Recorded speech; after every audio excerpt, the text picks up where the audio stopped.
that feel for events to the studio. And something else, I'm ready to give an opinion.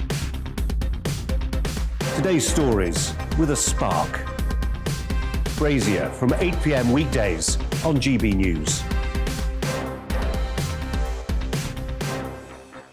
You're watching GB News live across the UK and the world on our digital stream. GB News is Britain's news channel. We are the UK's home of discussion and debate from all perspectives. We are here for you. Don't forget to join our YouTube community by clicking on that subscribe button. And if you want the GB News app, you can click and catch up on programmes anytime. We love to hear from you, so email us. gbviews@gbnews.uk. Thanks for being part of the GB News family. My name is Andrew Doyle. Join me every Sunday evening at 7 p.m. for Free Speech Nation. This is a show where we address current affairs and news stories of the week with the help of two wonderful comedian panellists. I brought in comics because I want to give it a lighter edge, and also they work for less. See you there.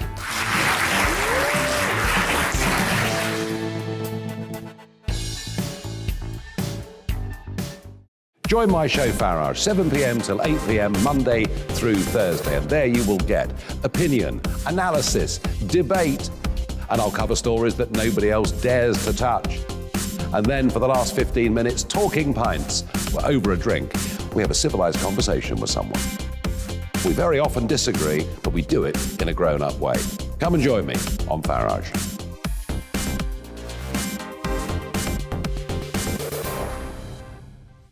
I'm Colin Brazier.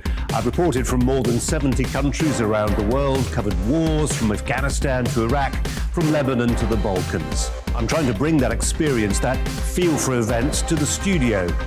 And something else, I'm ready to give an opinion. Today's stories with a spark. Brazier from 8 p.m. weekdays on GB News.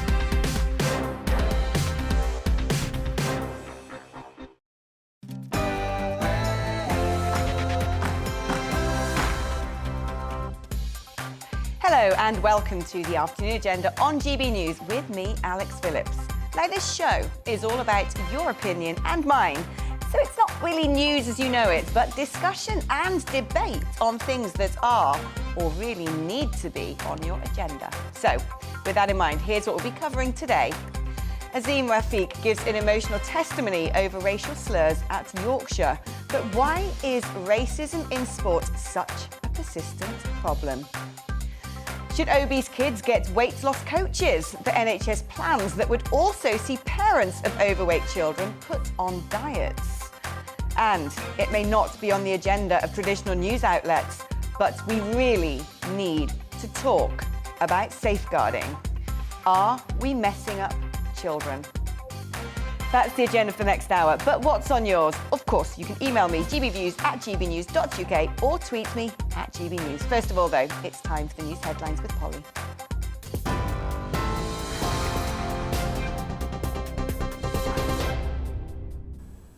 Alex, thank you. This is your GB News at 4 o'clock. The Prime Minister and the leader of the Labour Party have separately called for members of Parliament to stop working as paid political consultants or lobbyists. Boris Johnson has written to the Speaker of the House calling for an update to the MP's Code of Conduct and that those who prioritise interests other than their constituents are to be investigated. Shortly afterwards, the Labour leader Sir Keir Starmer also called for restrictions on politicians with second jobs. The former Yorkshire county cricketer Azim Rafiq says racism in cricket is worse than it is in society. He's appeared before MPs to discuss allegations of institutional racism at Yorkshire County Cricket Club. An investigation by Yorkshire concluded Mr Rafiq was a victim of racial harassment and bullying, but no one has been disciplined. Mr Rafiq told the Digital Culture, Media and Sports Select Committee that abuse in the club went unchecked. Look, there's things that are not right and we can really all learn from it, and what's happened to me has happened. It'll never change. But my aim was to try and see if my experience can help others. Nicola Sturgeon has announced that the current COVID restrictions in Scotland will remain in place. During an update to the Scottish Parliament, the First Minister said there had been no spike in COVID cases following COP26. She also praised participants for following safety measures, with just 4 in every 1,000 testing positive for the disease. However, she did reveal that nationally there had been a gradual increase in positive cases from 2,000 a day to 3,000 a day. I can confirm that at our meeting earlier today, the Cabinet agreed to keep the current regulations in place with no immediate changes. There is no sign so far of any significant spike in COVID cases associated with COP26. A Liverpool MP says Muslim people in her constituency are facing racial hatred after Sunday's terrorist attack. The 4 men arrested in relation to the taxi explosion have now been released from police custody. The bombing suspect, who died in the blast, has been named as 32-year-old Imad al-Swalmin.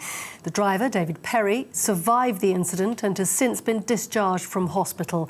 The terrorism threat level in the UK, meanwhile, has been increased to severe, meaning an attack is highly likely.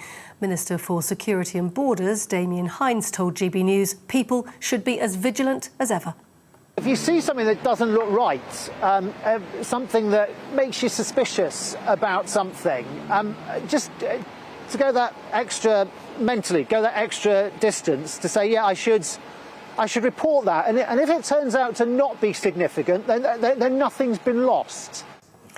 French police have been evicting migrants from a makeshift camp near Dunkirk, where hundreds of people have been living. At least 1,500 people have been based on the northern French coast for the last 6 months, many hoping to cross the English Channel and get into the UK.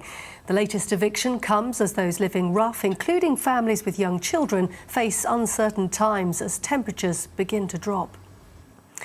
Manchester City footballer Benjamin Mendy has been charged with 2 additional counts of rape. The 27-year-old is now facing 6 counts and 1 of sexual assault, which relate to 4 people over the age of 16. He's going to appear at Stockport Magistrates Court tomorrow. NHS leaders are calling for cash bonuses for social care staff to stop them resigning this winter. They've suggested £500 incentives from the government to keep them from moving into hospitality, supermarkets or firms like Amazon over Christmas. This comes after the requirement of care home workers to be double vaccinated in a sector with over 100,000 vacancies. You're up to date. Now back to the afternoon agenda.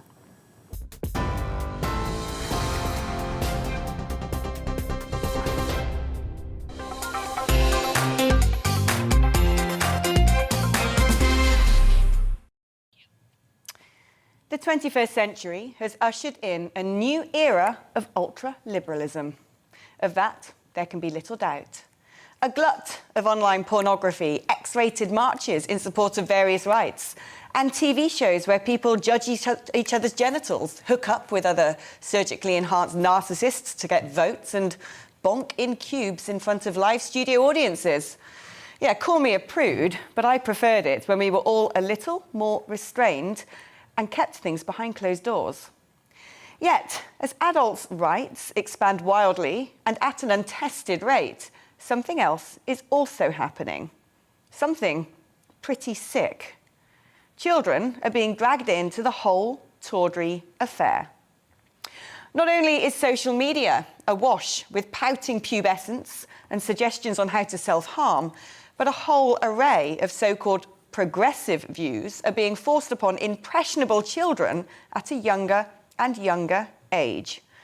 From drag queen story hour for 5-year-olds by characters with names like Flowjob, to school assemblies on gender identity, to family sex shows to teach youngsters all about, well, every iteration of sexual attraction and kink. Yeah, it's bad enough that many music videos today, quite frankly, wouldn't look out of place at a peep show in Soho, and teenagers are getting hooked on hardcore porn.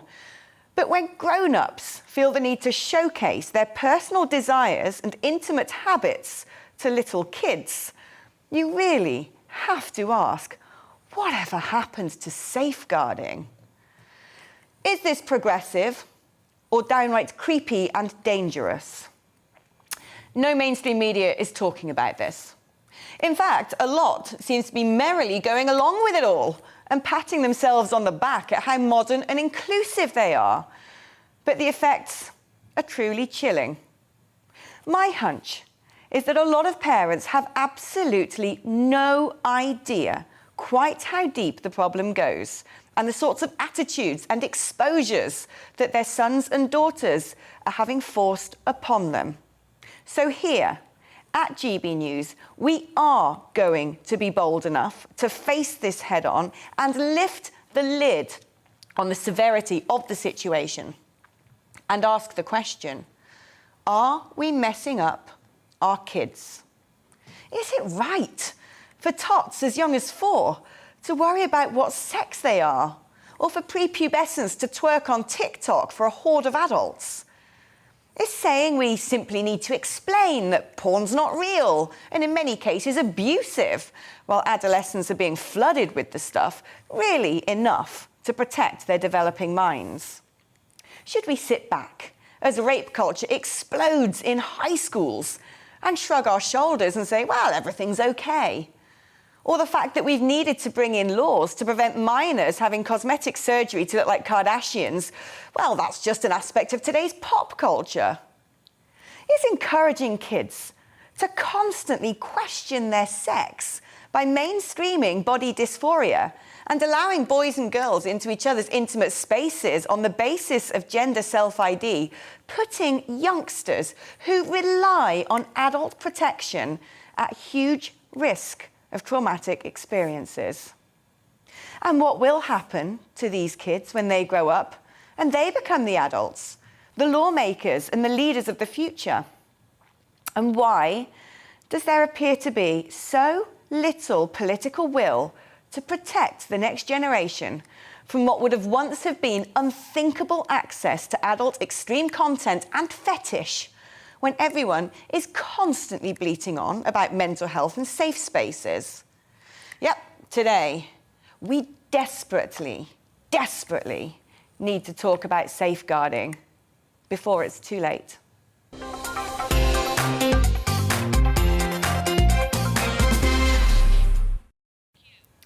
Belinda de Lucie is a mother of 4 girls and a campaigner, and she joins me now.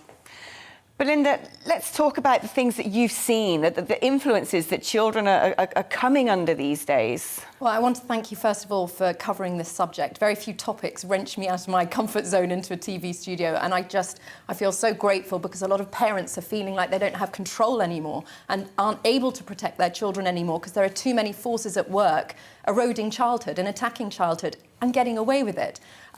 My experience has reinforced the idea that parents have to take a stand now against this relentless attack.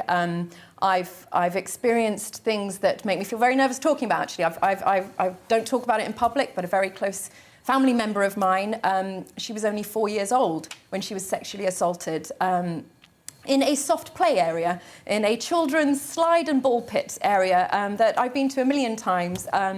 And it was by a group of 7-year-old boys in a ball pit. And child abuse on child abuse is a thing now, and as a parent I never knew about this. I had no idea that it even existed or it was something to worry about. Safeguarding your children in child-friendly areas is now a thing. The police investigation that took place afterwards exposed those involved trying to seek justice to a massive increase in young boys, prepubescent, acting out porn scenes on younger girls. And one of the things the police said that was the most distressing I found was that this was happening a lot with brothers and their younger sisters even. But parents just don't know about it. Parents feel completely out of control. It is really hard to stop your child accessing porn. You may put as many protections as you like on phones and computers at home, but as soon as they go out of their home and they mix with friends, the children can have access. And I do not understand why there is no political will from adults to at least put a few hurdles in between a child accessing. This is hardcore porn. This isn't the fun, frilly furry stuff we saw in the 90s. This is, I could come up with the horrific porn sites, I don't know if I'm allowed to on air, but that are so abusive and dehumanising to women, where they have 5 men go at her at once, or just very violent, aggressive sexual urges. And that's sex education for 8- and 9-year-old boys. And what's worrying me is most child abusers now have a history of being child abused.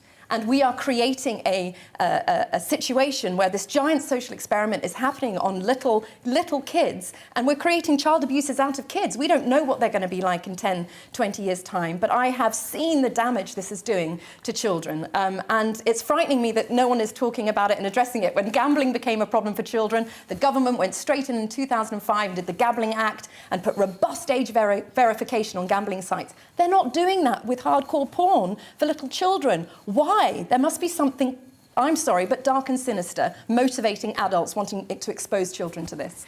But it's not just the fact that children in their own social groups or in their homes, on their personal devices, especially when they're out of their parents' control, are accessing content. We also have today, don't we, a situation where there seems to be a push for so-called progressive agendas to be taught in school, and from a very young age. Very young age, primary school children. We've seen it with, I mean, things keep appearing in the news, and I think that must be the last of it. Parents must Let's talk about some of those things. So we've obviously the monkey butt dildo character that was hired by a library for a children's event in London recently. You've got the drag queens touring the UK children's libraries, reading children's stories. These are hyper-sexualised caricatures of women, but men dressed as them. This is an adult sex entertainment. I quite liked going to drag shows when I was in my 20s, when I was younger. It is now in our child-friendly libraries and schools. Drag queens have no place involving themselves with children, and yet they are there. We've got shows like the one in Bath Theatre Royal, as you mentioned, the family sex show, which talks about, pleasure and queerness and sex and nudity. Bring your children along. Age restriction only 5 years old. You've got Lush, the bath bomb company, who I can't believe have betrayed young girls like this, but they are now offering chest binders with no age restriction at all for girls who want to crush their breasts because they're being told, if they don't act girly, they're in the wrong body. It's all happening to our children. It's like a perfect storm is brewing, because at the same time, you've now got progressive wanting to relabel paedophiles as minor attracted persons. So paedophiles are called minor, according to progressives, minor. Why? Because, I thought it was just a Twitter thing at first to ignore, and now we have seen recently, I know you've seen the clip as well, an assistant professor at an established university in America has come out with saying it stigmatises paedophiles to call them paedophiles, and it's not very nice. So it's much nicer to call them minor attracted people. And this transgender professor has written a book saying minor attracted people, their journey to dignity. And what is happening as this storm is sort of encircling children is all the barriers, all the safeguards are being taken away from the kids. A lot is on the phone that parents can't access, and no one is screaming and shouting, stop, enough. Adults betraying children, we need to protect them from this. And what about in schools? Because you have 4 children, don't you? 4 girls, in fact. And, disclaimer, actually, Belinda is one of my closest friends. We've had these conversations a lot. But, you talk about conversations happening in the school classroom where your daughters are being taught about TERFs, trans exclusionary radical feminists, and taught about questioning gender identity and, girls getting offended and leaving school assemblies. Absolutely. There was an assembly where the headmistress, quite rightly, defended the free speech of Rosie Duffield, who was a Labour MP who said only women have a cervix. Very moderate point of view, globally held by 99% of the population, probably. And girls were crying, they were walking out of assembly, writing emails saying that she was a bigot. And girls are being almost groomed to hate their own female body and biology at the moment because somehow it offends males who want to be women. And girls are being attacked from all sides without any proper feminist movement, even, because feminism betrayed girls a long time ago. Modern day feminism actually, I think, is very has a negative impact on girls. There is nothing out there challenging this that's strong enough. They're just hearing it relentlessly. Sexualisation, pornification. Our government's not doing anything. Why? It's a good question. We're going to try and find out. Belinda, I'm so proud of you coming in and joining me today. I know it's on your mind every day and you're doing so much to tackle this, so thank you so much. Well, Safe Schools Alliance is a national campaign of parents, teachers, governors and other professionals working to uphold safeguarding. Their director, Tanya Carter, joins me now. Tanya, what concerns are you hearing from parents about safeguarding in schools? Well, like you've said, we get a lot of complaints in about inappropriate RSE materials. Obviously, most parents want their children to have relationships and sex education. You want your children to be given accurate information about biology, about the law, about their rights. But we're seeing materials which are helpful. They might saw some stuff from Respect Yourself in Warwickshire, which told teenage girls really extreme, hardcore acts were liberating. This is not to tell children about porn. We'd expect them to tell children that it's not real, it's exploitive, talk about the abuse that goes in it, not tell them that they might find sitting in a circle of 5 men performing sex acts on them liberating. We're receiving a lot in about non-binary and schools telling children that things are protected characteristics when they're not. There's a lot of policies where they misrepresent the Equality Act.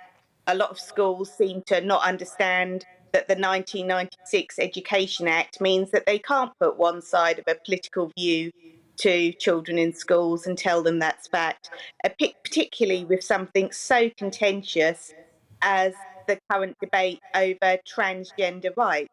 Obviously, everybody wants all people to have rights, but somehow this appears to have been weaponised to the point that we're having boys put in girls' changing rooms at schools, and we're having rapists put in women's prisons when we're dealing with adults. That conversation needs to be had.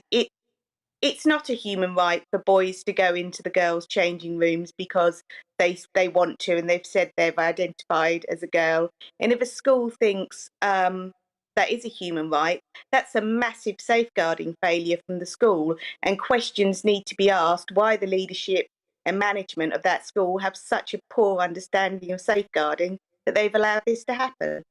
Yeah, I mean, we've seen in Scotland, haven't we, where Stonewall has a big influence on policy, that new guidelines are now allowing teachers to socially transition children as young as 4 without parents' knowledge. That's basically to treat a boy as a girl if he says that's what he thinks he is. I mean, let's talk about that. Why is that to you such a major safeguarding issue?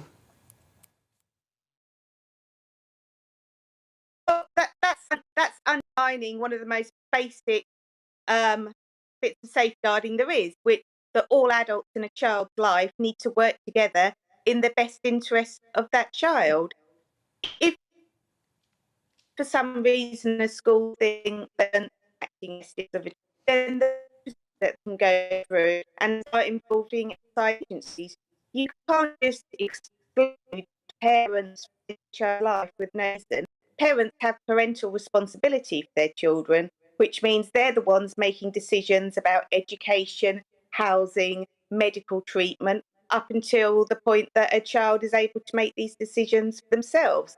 Schools are certainly overstepping their remit if they're trying to strip parents of the parental responsibilities, because that can only be done by a court. And it's really not in a child's best interest to have parents excluded from their life with no good reason. I mean, it's not just schools, is it? We've even seen Girl Guiding talking about treating boys and men as female, if that's how they identify. And they've discussed the asexuality of volunteers on their social media. And there have been measures as well to say if a boy self-identifies as a girl, well, he can share tents with the girls when they go camping. I mean, are you equally concerned about youth organisations overstepping their remit? Oh, absolutely. We receive a lot of concerns in about Girl Guiding, and we're very concerned that we've written to Girl Guiding. We've put a statement out about why we are so concerned with their safeguarding. We've written to them and asked to discuss it because they said on social media that they wanted to hear from people who were concerned about their safeguarding. Well, we've written to them, asked to discuss it, and we've heard nothing. There's a lot of concerns there.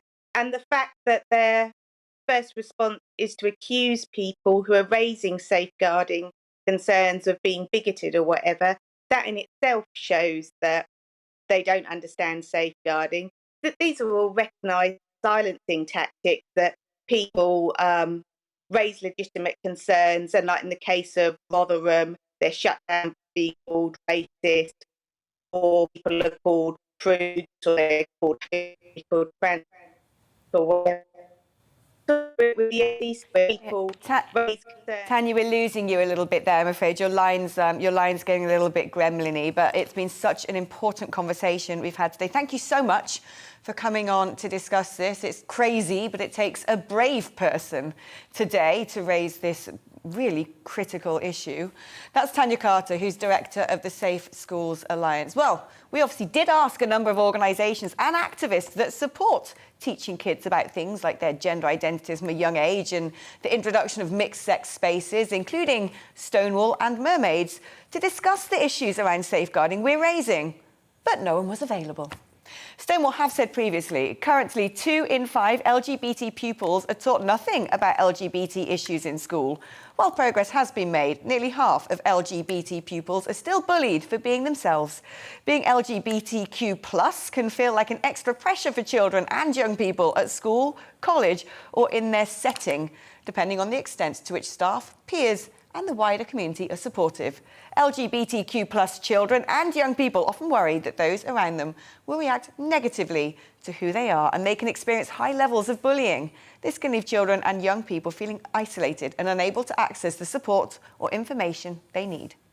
They also say all students, whether they are LGBT or not, should have the time and space to learn about the diversity that exists and makes our world beautiful.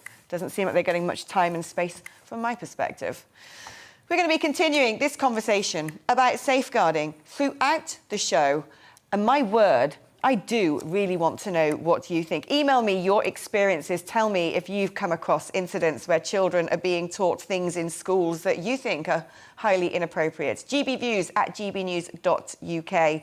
You can also tweet me as per usual at gbnews. Do please share your thoughts on this. We're asking, are we messing up children? You know what I think, but cast your vote so I know what you think. After the break, former Conservative leader of Shropshire Council and friend of Owen Paterson, Keith Barrow, gives us his reaction to the plan to ban MPs from working as paid consultants. But first, it's time for the weather forecast.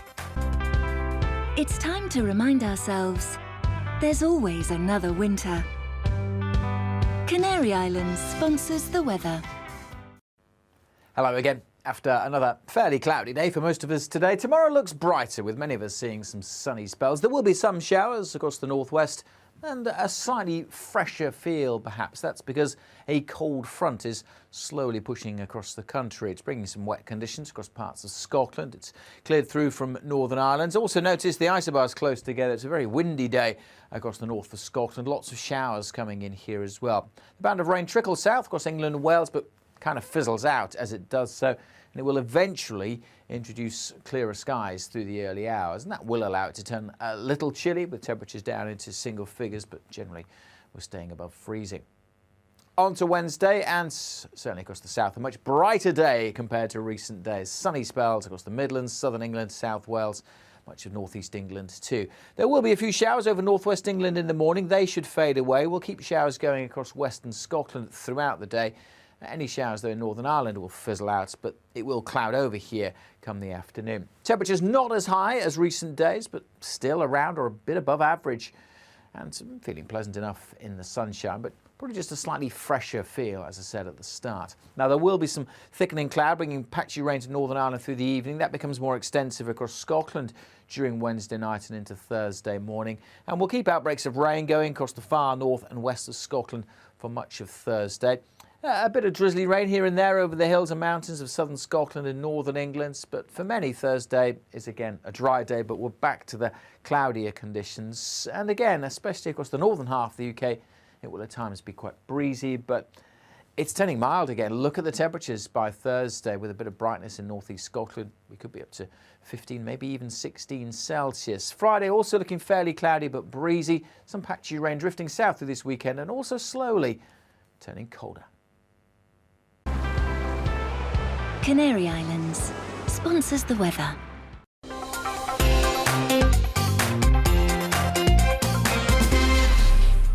You're watching GB News live across the UK and the world on our digital stream. GB News is Britain's news channel. We are the UK's home of discussion and debate from all perspectives. We are here for you. Don't forget to join our YouTube community by clicking on that subscribe button. And if you want the GB News app, you can click and catch up on programmes anytime. We love to hear from you, so email us. gbviews@gbnews.uk. Thanks for being part of the GB News family.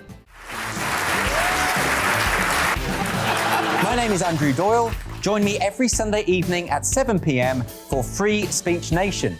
This is a show where we address current affairs and news stories of the week with the help of two wonderful comedian panellists. I brought in comics because I want to give it a lighter edge, and also they work for less. See you there.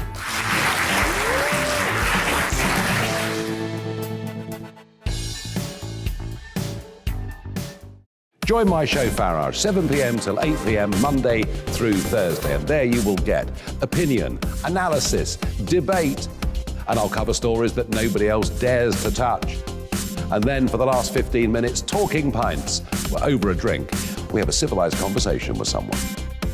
We very often disagree, but we do it in a grown-up way. Come and join me on Farage.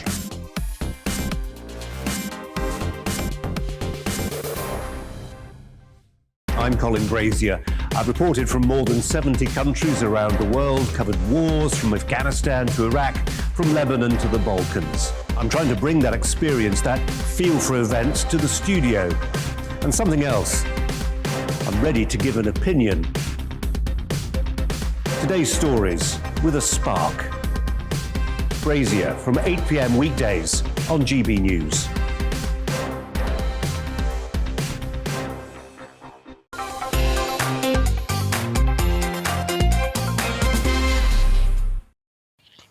Welcome back. In a moment, the MP's standards row. Has a solution been found? But first, it's the news with Polly.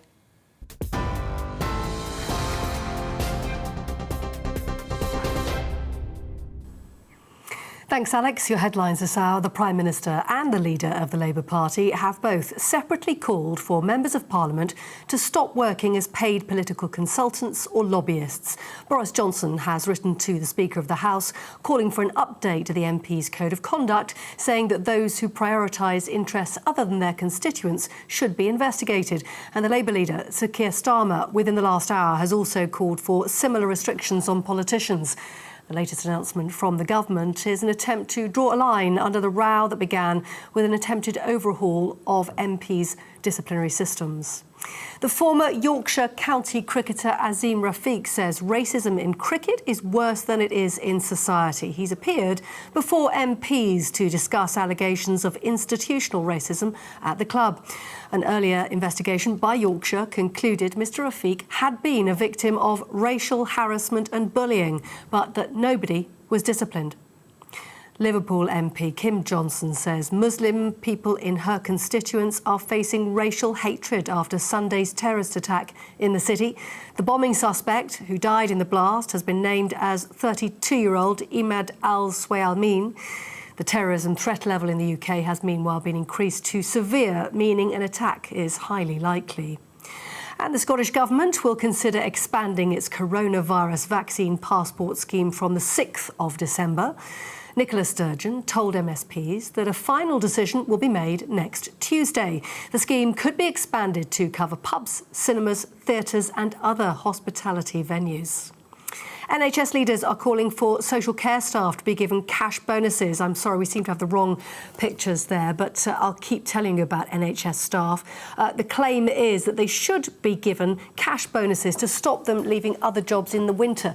They want the government to offer a £500 incentive so they don't take Christmas work or hospitality work in supermarkets or with firms like Amazon. The sector's already seen more than 100,000 vacancies. And you saw it just now, the Manchester City footballer Benjamin Mendy has been charged with 2 additional counts of rape. The 27-year-old is now facing 6 counts and 1 of sexual assault, which relate to 4 people over the age of 16. I'm back with a full news update at 5. Now back to Alex.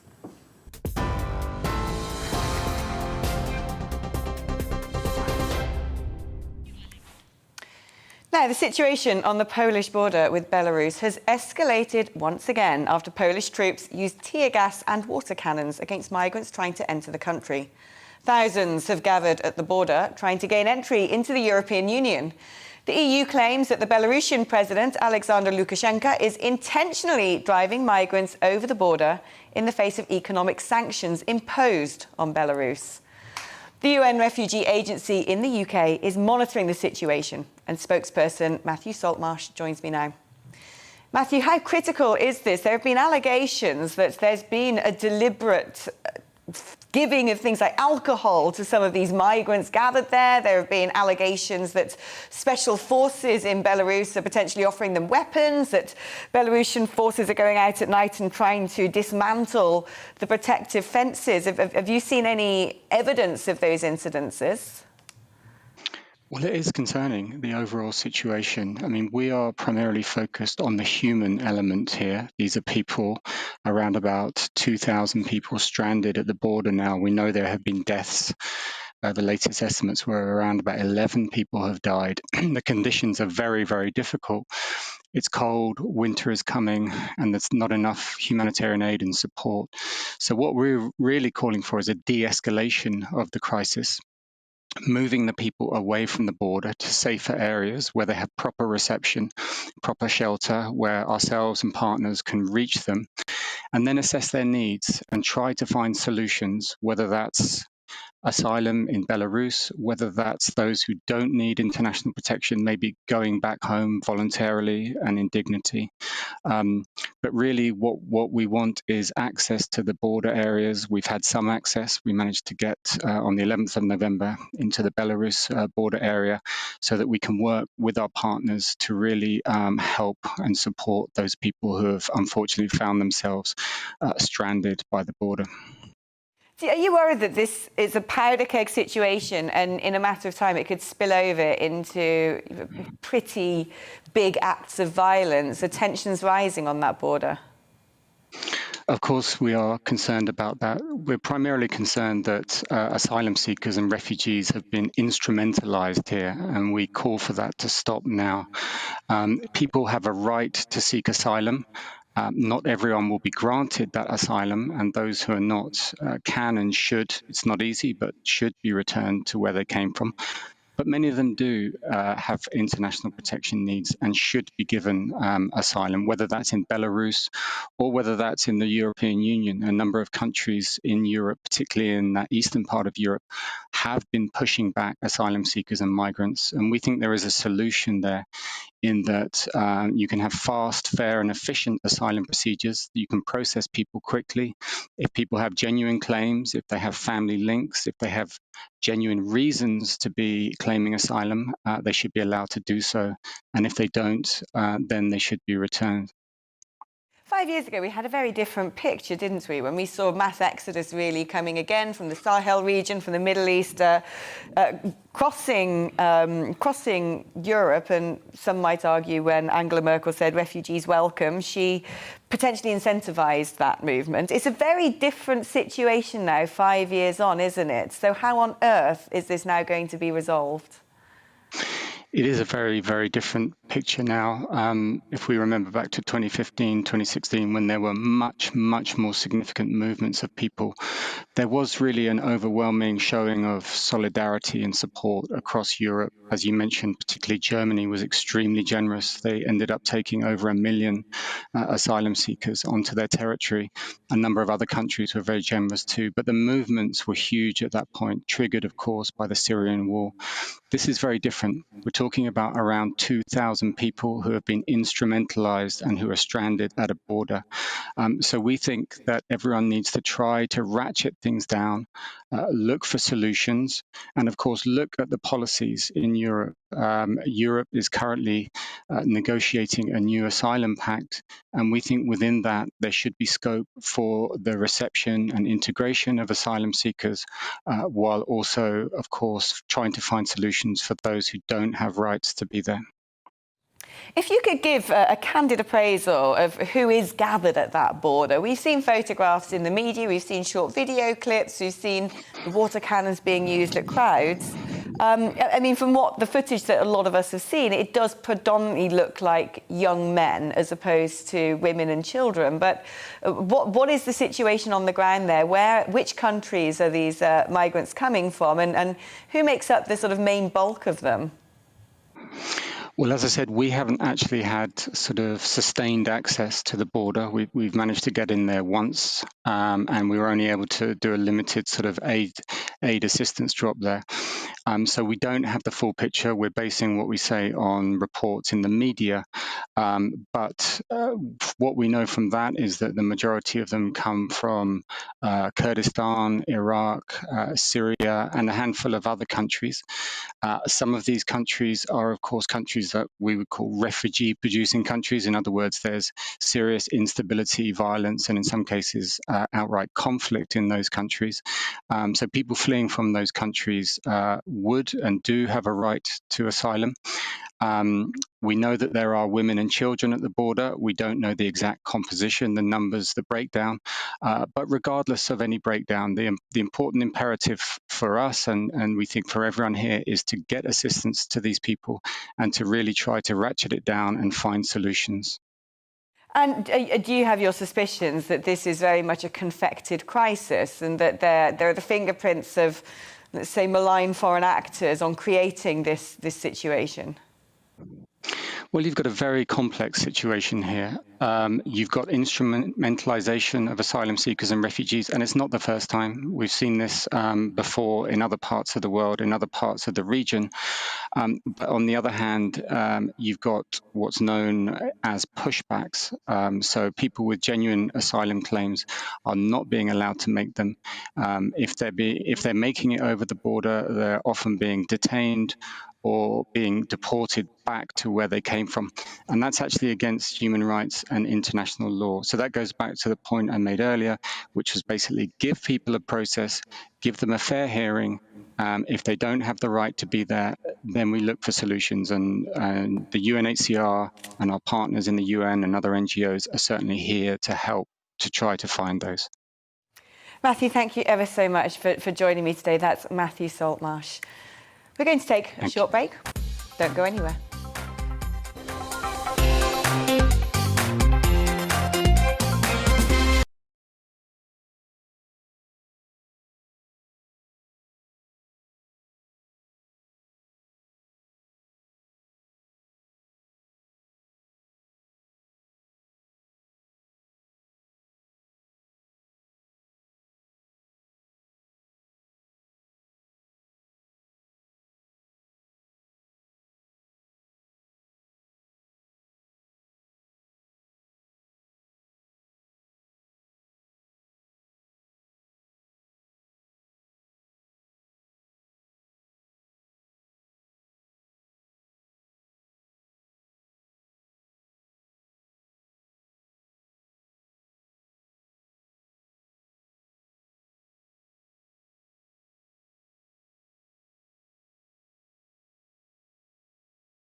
Welcome back.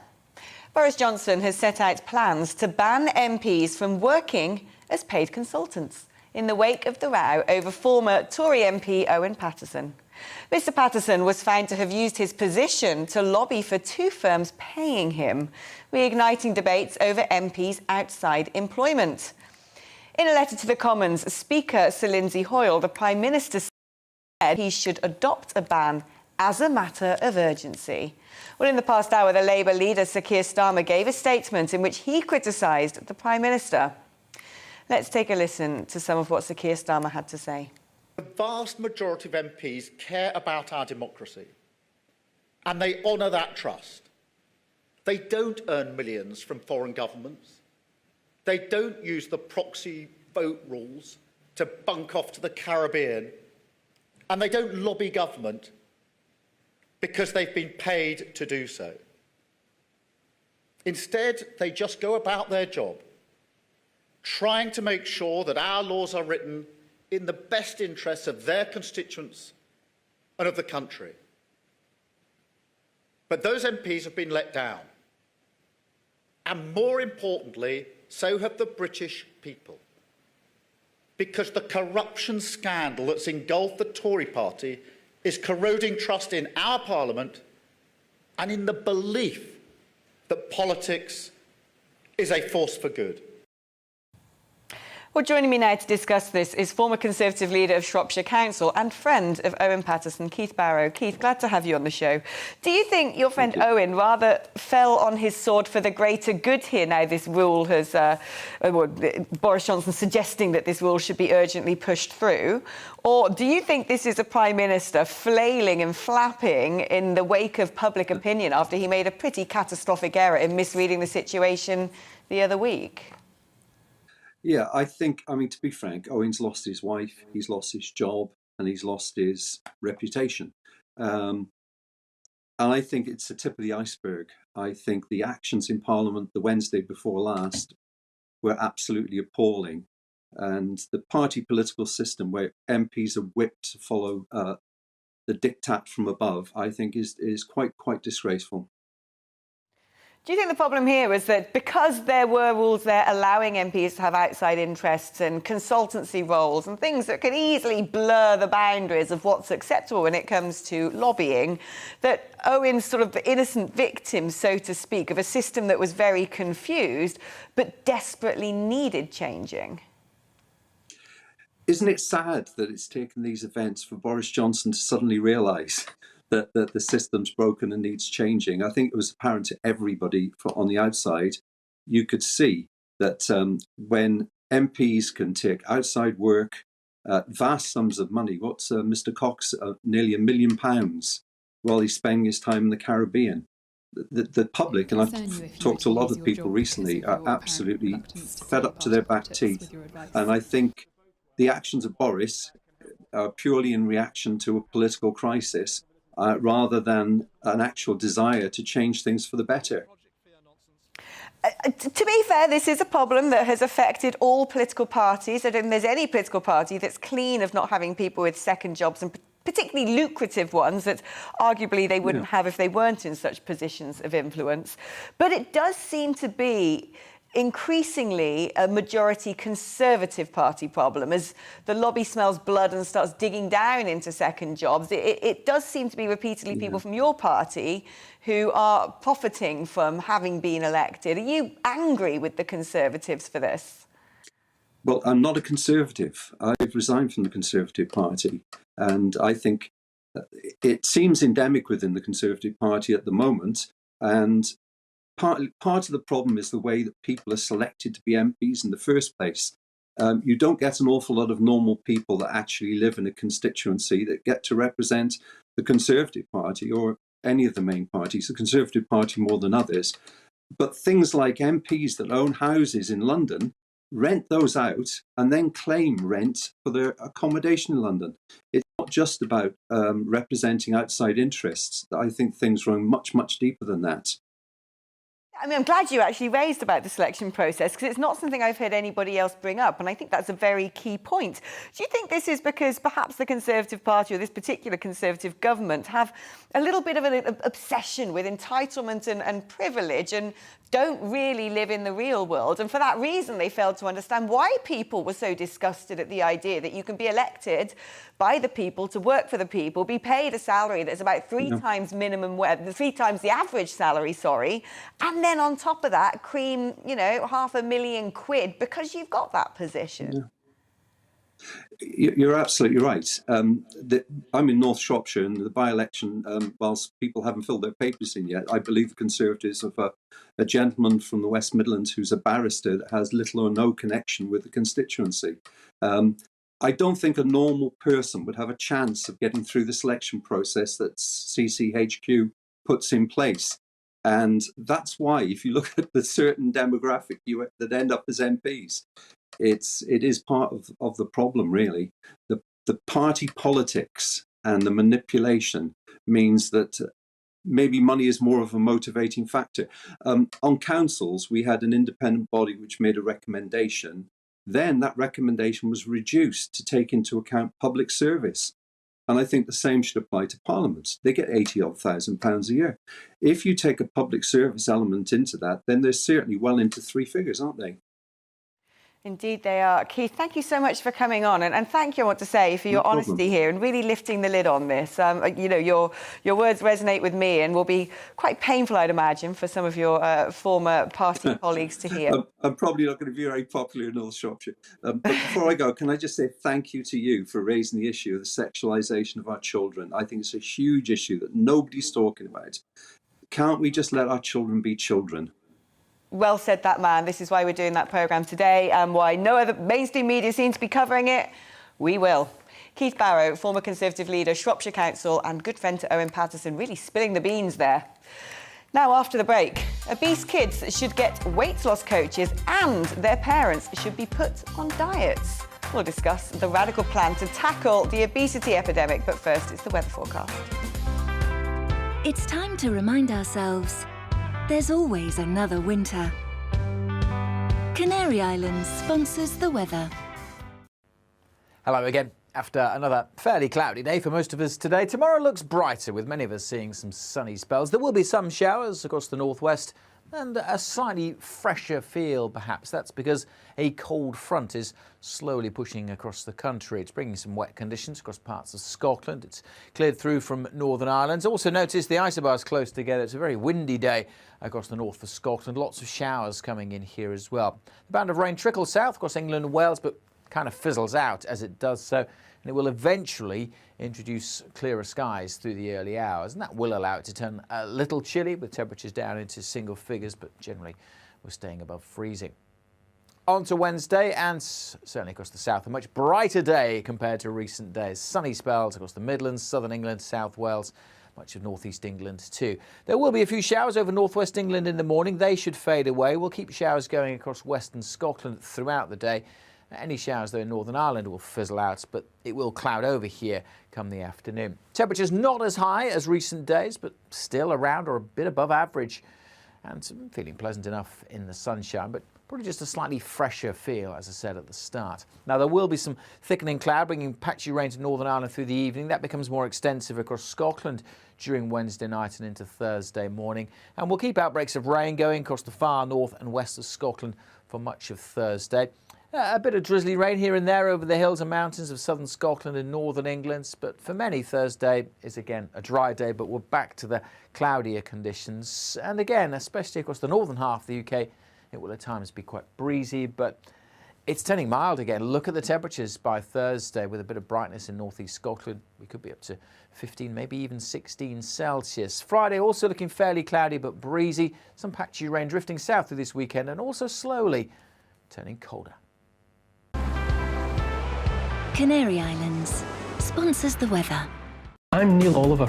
You can join me live every Saturday evening for opinions and discussions about the week's top stories. There's also a smattering of history and archaeology and features that define our great British Isles.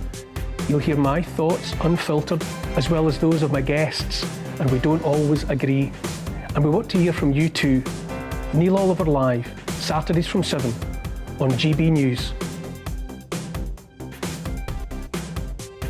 You're watching GB News live across the UK and the world on our digital stream. GB News is Britain's news channel. We are the UK's home of discussion and debate from all perspectives. We are here for you. Don't forget to join our YouTube community by clicking on that subscribe button. And if you want the GB News app, you can click and catch up on programmes anytime. We love to hear from you, so email us. gbviews@gbnews.uk. Thanks for being part of the GB News family. My name is Andrew Doyle. Join me every Sunday evening at 7 p.m. for Free Speech Nation. This is a show where we address current affairs and news stories of the week with the help of two wonderful comedian panellists. I brought in comics because I want to give it a lighter edge, and also they work for less. See you there.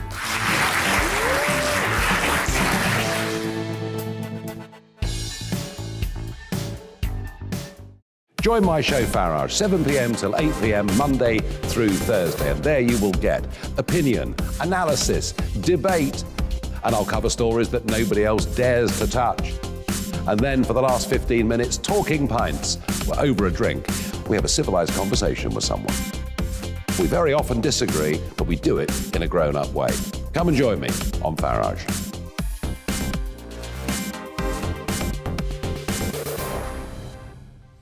I'm Colin Brazier. I've reported from more than 70 countries around the world, covered wars from Afghanistan to Iraq, from Lebanon to the Balkans. I'm trying to bring that experience, that feel for events, to the studio. And something else. I'm ready to give an opinion. Today's stories with a spark. Brazier from 8 p.m. weekdays on GB News.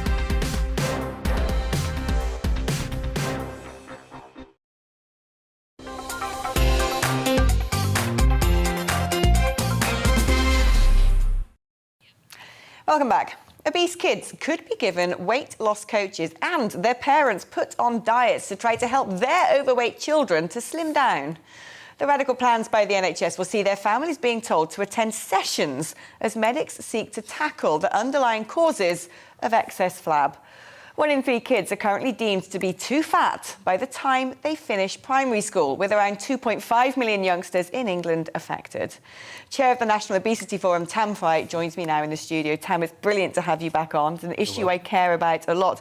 Now, you were telling me during the advert break there's been a 4.5% rise of obesity in 2 years in Year 6 pupils and reception. We've lost control of this, haven't we? Totally, and it's been, we've known before COVID started, we knew that COVID would engender weight rise, and that was told the government in 2010, but they'd ignored the advice and they didn't put in the measures which would bring down obesity in the future, and that has not yet happened. And as a result of that, then Boris Johnson is not going to meet his target of halving childhood obesity by the year 2030. I mean, it's apparent to anybody who's been on this planet for more than a couple of decades that we are getting fatter and children are getting fatter. And this is going to give them all sorts of dreadful health problems later in life, or perhaps not even that far away. But how on earth did we get here? How has it spiralled out of control? It's spiraled out of control because we haven't had any government that has actually taken on the food industry, which is the main problem. There was a paper out earlier this year saying that every strategy that the 4 or 5 governments since the year 2000 have put forward have been not fit for purpose. And what is missing is the government to tell the food industry to manufacture healthy food, to cut out the high fat, the high salt, the high sugar, so that the main 3 ingredients which drive obesity are never consumed. Unfortunately, it's going to be a long time before we get that in because there's so many things to do in relation to COVID and eco-warming. But that's the basic reason. Is the problem here that, you know, when people are buying food off supermarket shelves, there's a confusion about what is healthy and what isn't, despite traffic light systems and all the rest of it. But it is one of the biggest problems, the fact that people keep reaching for convenience food and are not cooking for themselves. They've never been taught to cook. Back in the 1990s, there were 25% of people who didn't know how to fry an egg. I mean, that is just a shocking revelation of the type of education which they've been giving. Now, luckily, in the last 15 years, primary school children are starting to learn how to cook. They're starting to learn what food is, how it's grown, how to prepare it. But we still have families which rely on cheap, oven-ready food. They just pick it off the shelf, put it in the oven. They wouldn't know what to do with the vegetable, how to prepare it or cook it. But people think food is safe because it's in a box, it's manufactured, it's been, made in Britain or the EU or whatever it may be, and it's got a nice packet and, all the ingredients are listed on the back. They assume that food is safe to consume. But while it may not immediately poison, what sort of effects, a child, let's say, who leaves school now obese, what sort of effects are they going to experience over the coming years? The problem is that if you're obese as a teenager, which is at the end of the school period, you're liable to be obese for the rest of your life. And what that engenders is that you are more likely to acquire diabetes, heart problems, cancers, all kinds of very, very long-term problems, which are actually even worse than obesity itself. And therefore, the message must be driven to everybody that you've got to worry about obesity in the young years. If you don't clear up obesity in the young years, you're going to have it for life. We've got 3/4 of the country is overweight. As a result of this COVID experience, and when we get the final figures for adult obesity, we're going to find that that's gone up by 4 or 5% as well. And how can you run a country which is 90% overweight? No future at all. We've had big public health campaigns on things like tobacco, on alcohol. When it comes to this intervention with doctors essentially saying, or NHS running schemes to give children weight loss programmes and their parents too, is that enough? Or does there need to be something even more impactful so you're not just picking up people who have already gone way over the limit of what's healthy, but making sure other people don't go that far? Yes. The latest strategy, which I particularly like, was presented to the government in 2019, now a full 2 years ago, which listed 60 different measures which needed to be taken, covering food, exercise, you name it. All these measures need to be put into place to allow that sea change in public health. That has not yet been done. And until it is done, we are going to go down further into the depths of obesity. Tam, it's always a privilege to have you in the studio and keep up the good work. You do a great job. You're welcome. Tam Fly, Chair of the National Obesity Forum. You're watching The Afternoon Agenda, and there's lots more still to come.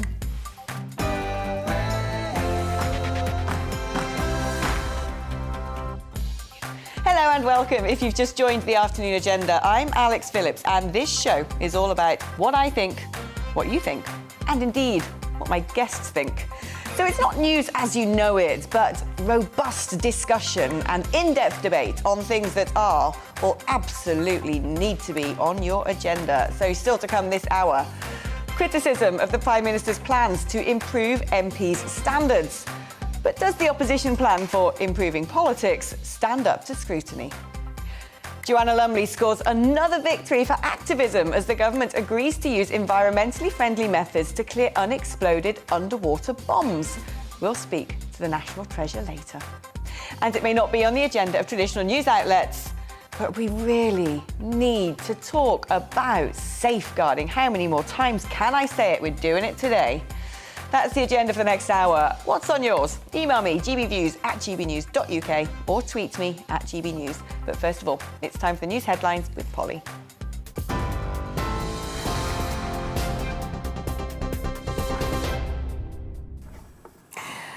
I'm Polly Middlehurst, and these are your latest news headlines. The Prime Minister and the leader of the Labour Party have separately called for members of Parliament to stop working as paid political consultants or lobbyists. Boris Johnson has written to the Speaker of the House calling for an update for the MP's Code of Conduct, saying that those who prioritise interests other than their constituents should be investigated. The Labour leader, Sir Keir Starmer, has also called for similar restrictions on politicians, and he said Boris Johnson had been dragged kicking and screaming to his new position. The latest announcement from the government is an attempt to draw a line under the row that began with an attempted overhaul of the MP's disciplinary system. The former Yorkshire county cricketer Azim Rafiq says racism in cricket is worse than it is in real life. He has appeared before MPs to discuss allegations of institutional racism at Yorkshire County Cricket Club. An investigation by Yorkshire concluded Mr Rafiq was a victim of racial harassment and bullying, but no one was disciplined. Mr Rafiq told the Digital Culture, Media and Sports Select Committee that abuse in the club had gone unchecked.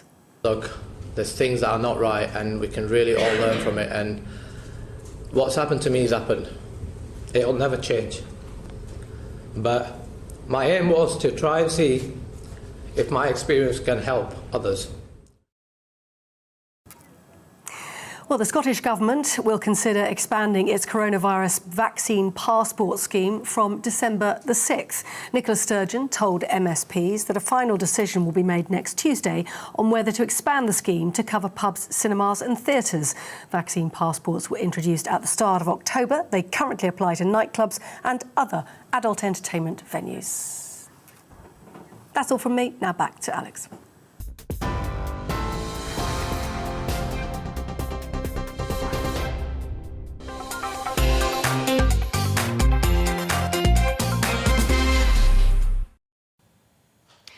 How far is too far when it comes to exposing kids to so-called progressive views?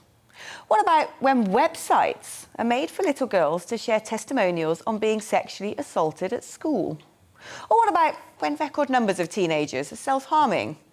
Or perhaps when the incidence of young people seeking treatments to change sex has exploded way beyond the previous incidents? Or is it when police are reporting record-breaking incidents of sibling sexual abuse and A&Es are having to treat underage girls for intimate injuries at an alarming rate? If you think that all sounds pretty grim, well, that is the point we've reached. Now, this may be anecdotal evidence untested by peer-reviewed articles, but frankly, with the majority of academics wrapped up in radical left-wing queer theory, don't expect an inquiry anytime soon. Yet it all spells out to me an extremely alarming trend that we are severely damaging children by sacrificing their innocence at the altar of extreme adult liberalisation. And the results are downright abusive. Today, especially as nobody else dares to, we desperately need to talk about safeguarding.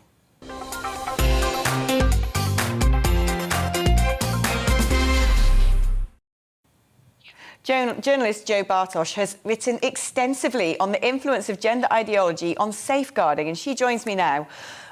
Jo, let's talk about gender and queer theory, if we can, in the simplest way possible, because a lot of people out there won't even know what queer theory is. So are you able to sort of surmise a little bit about what it is and how it's currently connected to the situation we find ourselves in? Yeah, I mean, I'll do my best. Essentially, queer theory is, it started in universities, and it's essentially an idea that boundaries are bad and that they need to be broken down. And that essentially structural problems can be kind of identified out of, if you like. That was the sort of basis of queer theory. And it's come to influence culture in quite a significant way. And I think within the academy itself, arguably, there are some good points to it. It's a tool to deconstruct things, but it does have a very sinister side. And when you look at a lot of the founders of queer theory, quite a lot of them advocated for things such as what they called intergenerational sex. So, child abuse. So there's a really, really dark side to queer theory, certainly to the origins. I mean, that doesn't necessarily mean all of those who use it as a tool or who discuss it are of that mindset. But there is something at the heart of it that needs to be unpacked. How on earth is this now getting involved in schools and, children as young as 5 years old being exposed to, adult quirks or adult preferences that most kids that age have no idea even exist? Well, to be honest, I think the role of pornography has been significant in changing changing social attitudes generally and normalising things that were once niche and that are actually quite harmful. So I think that's, at the practical everyday level, I think that's been happening alongside the expansion of queer theory, if you like, and the sort of adoption of those values by institutions, who I think are probably doing it for the best of reasons. I think they think it's progressive. I think they think it's about encouraging understanding, encouraging tolerance. But actually what it's about and what it's rooted in is breaking down boundaries. And obviously, some boundaries perhaps do need to be broken down. But when it comes to safeguarding, there was a clear contradiction. And it's something that perhaps should be kept in the academy and certainly not used to base policy upon. Earlier on, I had my good friend Belinda de Lucie on, who's a mother of 4, and tells me all sorts of harrowing stories that she's experienced. But do you think that most adults understand quite how far this is going and quite how exposed children are right now to hardcore pornography, to certain ideologies and lessons in schools pushing certain agendas? Or do you think most adults have their head in the sand over this and we've actually got a ticking time bomb of a messed up generation coming up that are going to be too late to spare? No, I think it's really, really concerning, the social change that's been brought around by pornography. I don't think parents have got a clue. So I have been contacted by some who have told me that effectively their children have been groomed online into thinking that they're trans, they've got into school, and the schools have colluded with them with their delusion that they're in the wrong body. And they haven't told the parents straight off. And apart from anything else, that's very, very concerning, because feeling like you might be in the wrong body, feeling dissociation from your bodily self can be the result of trauma, can be the result of sexual abuse, can be the result of other problems. But it's obviously all being hidden under this sort of theory that children might be somehow innately in the wrong body, or they might be trans. So there's this sort of progressive whitewashing, or kind of rainbow washing of problems away that's really damaging. Why on earth is there not any political will or conversation about this? Why do I find myself, when I'm speaking to people and reading the emails coming in, I've got a lot of viewers messaging saying, thank you for bringing this up. Why is this just going on at a breakneck speed with issues that, frankly, we didn't even speak about even 3 years ago? And there seems to be a deafening silence out there. In fact, it seems to be going the opposite direction, where big organisations and other branches of the media give themselves a pat on the back for helping to promote this stuff. Yeah, I mean, I think there's, I think people are labouring under the misapprehension, basically, that if they speak out, they're bigoted. That if they speak out and if they question the idea, for example, that somebody might be non-binary. I mean, what does that mean? You piss out your belly button. It's ridiculous. Sorry, do excuse my language. But it's ridiculous. There is no such thing as being non-binary or all non-binary.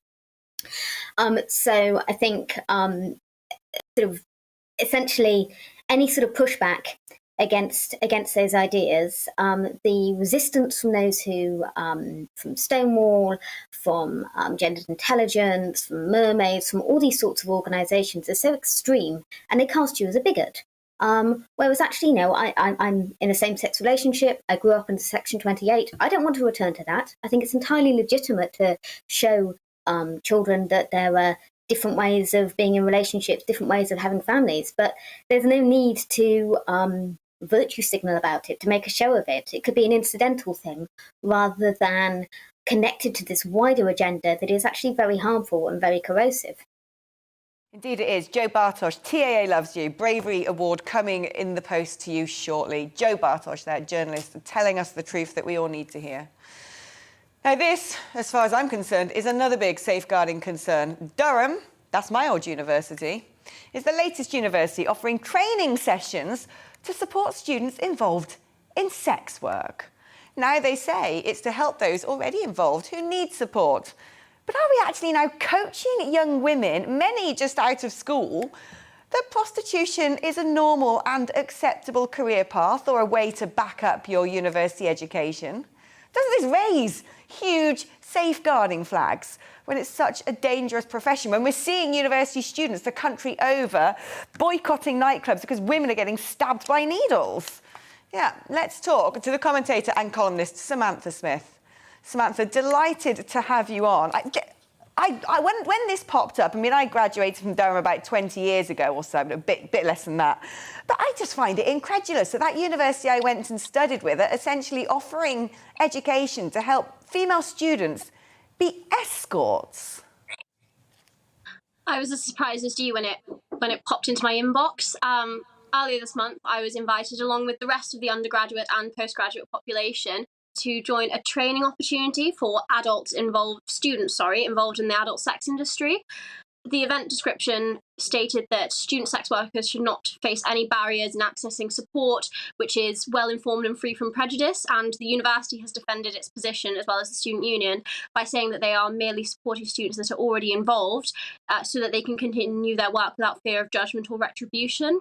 However, I think that it's deeply concerning that academic institutions like Durham or Cambridge, who came out with a similar student sex worker toolkit to support students who are involved in the adult sex industry, that they feel that it is their place to educate students on the do's and don'ts of sex work, and to give them, in some cases, a handy how-to guide of what is and isn't allowed. So, for example, the University of Leicester published a student sex worker toolkit, as they named it, that included a checklist of what's legal and what's not. So, for example, soliciting on the street is illegal, but sugaring and sending underwear in the post for sexual gratification is perfectly okay. I think young adults, students my age, I'm 19 years old, I'm in my first year of university, they're particularly vulnerable to this kind of advice, especially at university.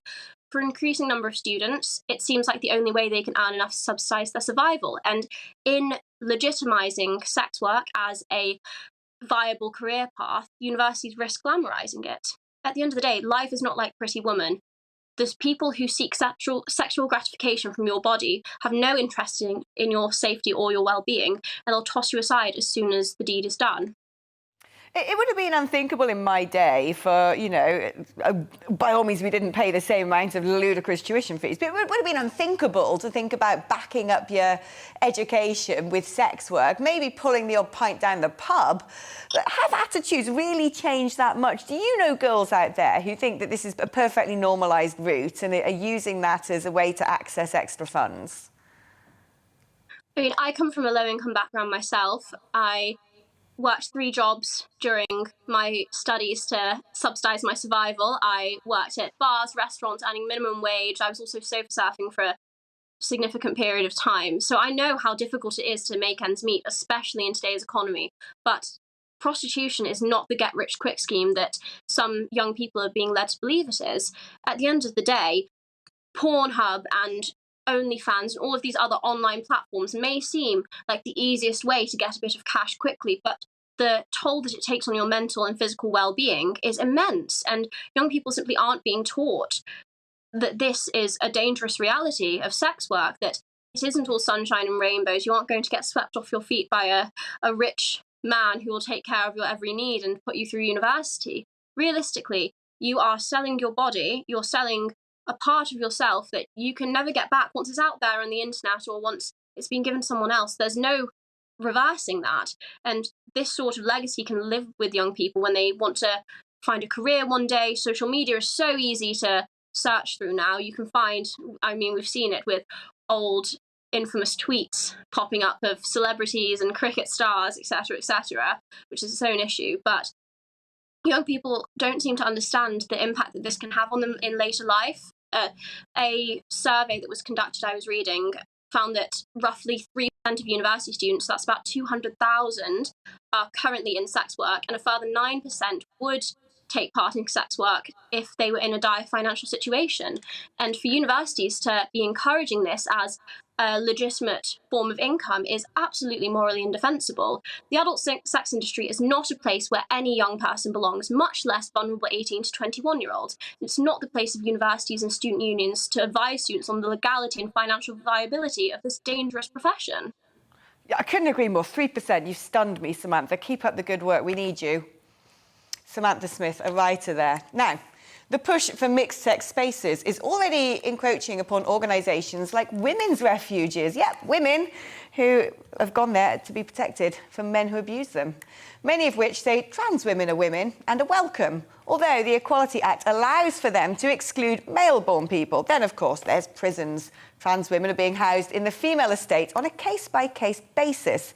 This was debated in the Lords last night, and Baroness Shami Chakrabarti gave a spirited defence with a hypothetical example of sharing a lift with a male member of the Lords. If I were trapped in a lift with the noble Lord Blencathra and a third person, and that third person is a cis woman, born a woman, still a woman, always a woman, but nonetheless a white supremacist with previous convictions as long as your arm for violence against non-white women, I would feel much more threatened by the presence of that offender than by the presence of the noble Lord Blencathra. Now, he's looking quizzical, but the point I'm making is that the Secretary of State has responsibilities to people in custody in particular and people in vulnerable spaces that cannot be dealt with a blunt instrument. And in the hypothetical lift, I would be at far greater risk, I suggest, to the noble lord from the white supremacist with the previous convictions. And this is not a total hypothetical because this has happened in male prisons where non-white offenders have been murdered by fellow cis males, that being the term for people born and always a man, because of a lack of diligence about the offending profile and the attitudinal profile of the person. So this is not going, if we really care about people being safe in custody, which we must, this is not going to be resolved by a blunt instrument. And this isn't a drafting point and it isn't a nitpicking point. It's a point about, in my view, we have too many people in prison anyway. We have, I would suggest, too many women, and we need to pay more attention to who is with who and how we're taking care of them. Well, that's right, Shami. Let's all paper over women's rights by turning it into race rights. Joining me now is Dr. Kate Coleman from Keep Prisons Single Sex. This is also a safeguarding issue, isn't it? And we haven't seen loads of cases yet. This is a very recent introduction, but by golly, there have been a few big ones. Well, I mean, what can I really say about what Shami just said?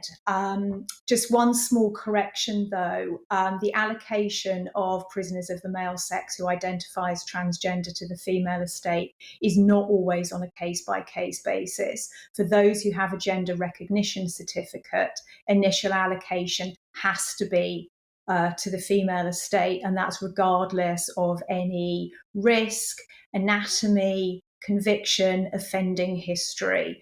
So just to clarify that. But yeah, I mean, what she said was really quite incredible. I'm not surprised that Lord Blencathra looked somewhat quizzical. I think there's two main problems with what she said. Firstly, we're being strongly encouraged to pretend that sex just doesn't matter for risk assessment and safeguarding. And data throughout the criminal justice system simply just does not bear this out. Sex is fundamental to safeguarding and to risk assessment. Later on in her speech, or it might have been in the next section of the debate, which you didn't cover, she said this quite extraordinary thing, which implied that if you care about the importance of biological sex for safeguarding and risk assessment, it must be because you're man-hating. And I find that absolutely extraordinary. The other problem with what she said is that she's conflating two separate questions. Firstly, you've got the question of how can we meet the needs of vulnerable prisoners throughout the prison estate? And that includes prisoners in the male estate who may be vulnerable to male violence. That's one question. The second question is who is legitimately entitled to be in the female estate and what are the needs of those female offenders? And I think those questions need to be seen as completely separate and not muddled together as she did. Why on earth is this happening? Before, I mean, I don't think people really saw prison as a place to go where you could, utilise luxury ideologies to be where you want. But it does seem to be a testing ground for something which is beginning to affect wider society. What's going on?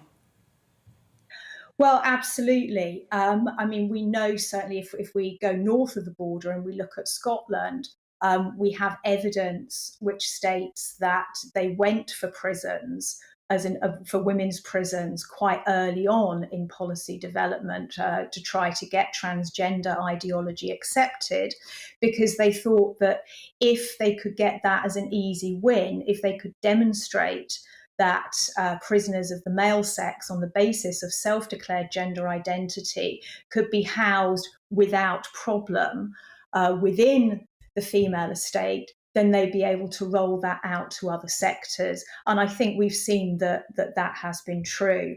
I mean, it's regrettable that prisons is seen as an easy win. It's seen as a soft target. You know, the majority of people aren't too fussed about prisoners. You know, if you can't do the time, don't do the crime, that sort of attitude. I would disagree with that because, you know, I'm involved in the rights for women in prison. But more widely, we can see that this is a testing ground. This is where those precedents are set that are then rolled out more widely. There's been a relatively high-profile example in America, hasn't there, of a male rapist who identified as a female being put in a women's prison and going on to rape other inmates. Have we seen anything similar like that happening in the UK? Well, it's very difficult to get the data. Male prisoners with a gender recognition certificate are recorded as female and as women in all instances, and that's including for incident reporting. So if there was to be a sexual assault of a female prisoner by a male with a gender recognition certificate, that would be recorded as a sexual assault by a woman on another woman. So the impact is completely hidden in the data. Anecdotally, and from conversations that I've had with former female offenders, we do know that there have been assaults and there have been sexual assaults. I think I should also point out that we also know that there have been prisoners of the male sex convicted of the most serious sexual offences against women and children and violent offences who've been able to obtain a gender recognition certificate whilst in prison, serving their sentence. And on the basis of that, they've been transferred to the female estate. It has not gone well. And another thing which I think is important for safeguarding is that as soon as a male gets a gender recognition certificate, the normal risk assessment tools which are used for male prisoners are not used for him any longer. So there's a particular risk assessment tool which was developed for use with adult men who are convicted of sexual offences. There's no tool developed for use with adult women because the overwhelming majority of sexual offences are committed by men, something like 98% by men as opposed to 2% by women. As soon as he gets that gender recognition certificate, that risk assessment tool can never be used with him again. And that is a massive safeguarding risk, massive.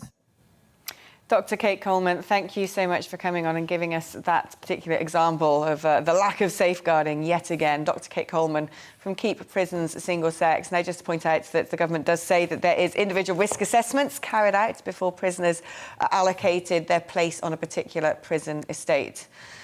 Now, we have asked a number of organisations and activists that support transgender and LGBTQ+ people, including Stonewall and Mermaids, to discuss the issues around safeguarding we're raising. But no one was available.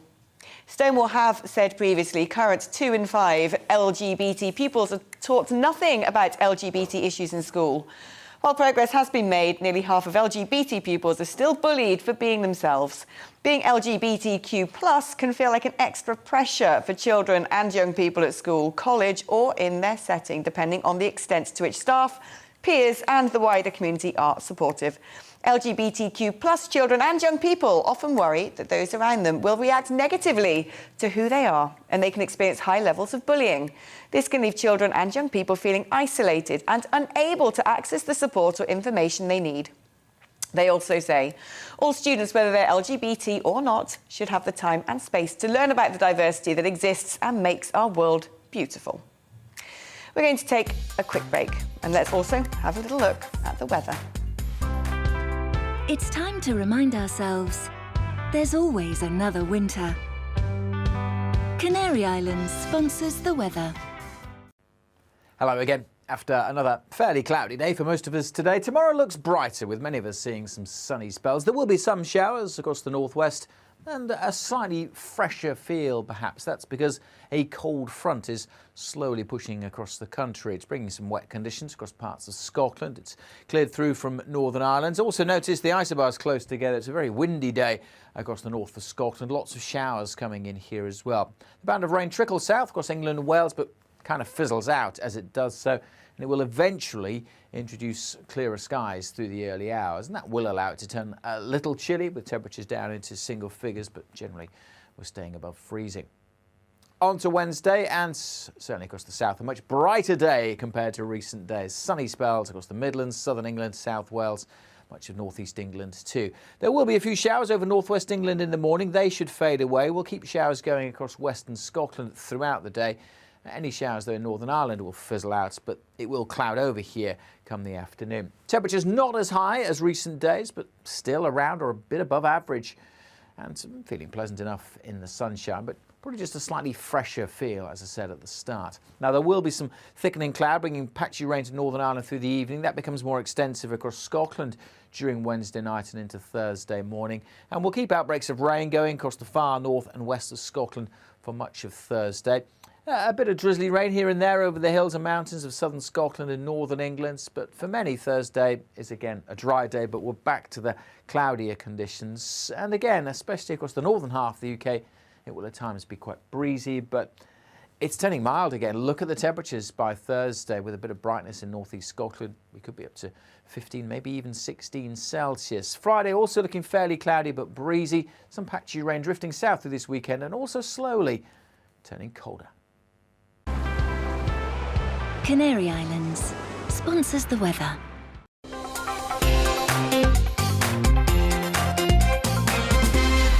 You're watching GB News live across the UK and the world on our digital stream. GB News is Britain's news channel. We are the UK's home of discussion and debate from all perspectives. We are here for you. Don't forget to join our YouTube community by clicking on that subscribe button. And if you want the GB News app, you can click and catch up on programmes anytime. We love to hear from you, so email us. gbviews@gbnews.uk. Thanks for being part of the GB News family. My name is Andrew Doyle. Join me every Sunday evening at 7 p.m. for Free Speech Nation. This is a show where we address current affairs and news stories of the week with the help of two wonderful comedian panellists. I brought in comics because I want to give it a lighter edge, and also they work for less. See you there.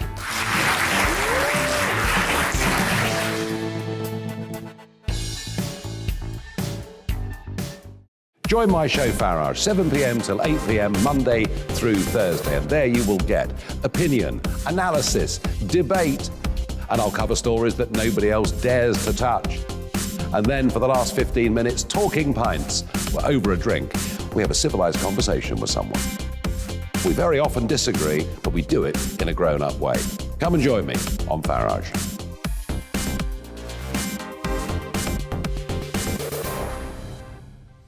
I'm Colin Brazier. I've reported from more than 70 countries around the world, covered wars from Afghanistan to Iraq, from Lebanon to the Balkans. I'm trying to bring that experience, that feel for events, to the studio. And something else. I'm ready to give an opinion. Today's stories with a spark. Brazier from 8 p.m. weekdays on GB News.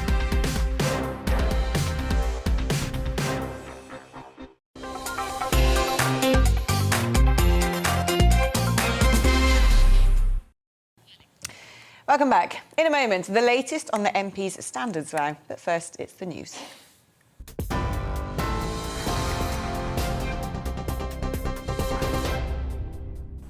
Alex, thank you. Your 5:30 headlines on GB News. The Prime Minister and the leader of the Labour Party have separately both called for members of Parliament to stop working as paid political consultants or lobbyists. Boris Johnson has written to the Speaker of the House calling for an update to the MP's Code of Conduct, and the Labour leader, Sir Keir Starmer, has said Boris Johnson had been dragged kicking and screaming to his new position. Former Yorkshire county cricketer Azim Rafiq says racism in cricket is worse than it is in real life. He appeared before MPs to discuss allegations of institutional racism at the club. An earlier investigation by Yorkshire concluded Mr Rafiq had been the victim of racial harassment and bullying, but nobody had been disciplined. Liverpool MP Kim Johnson says her Muslim constituents are facing racial hatred after Sunday's terrorist attack in the city. The bombing suspect, who died in the blast, has been named as 32-year-old Imad al-Swalmin. The terrorist threat level in the UK has been increased to severe, meaning an attack is highly likely. The Scottish Government will consider expanding its coronavirus vaccine passport scheme from the 6th of December. Nicola Sturgeon told MSPs that a final decision will be made next Tuesday. The scheme could be expanded to cover pubs, cinemas, theatres and other hospitality venues. Manchester City footballer Benjamin Mendy has been charged with 2 additional counts of rape. The 27-year-old is now facing 6 counts and 1 of sexual assault, which relate to 4 people over the age of 16. NHS leaders are calling for social care staff to be given cash bonuses to stop them leaving for other jobs this winter. They want the government to offer a £500 incentive so staff don't take Christmas work in hospitality, supermarkets or firms like Amazon. The sector's already more than 100,000 vacancies. That's all from me. A full update for you coming up at 6.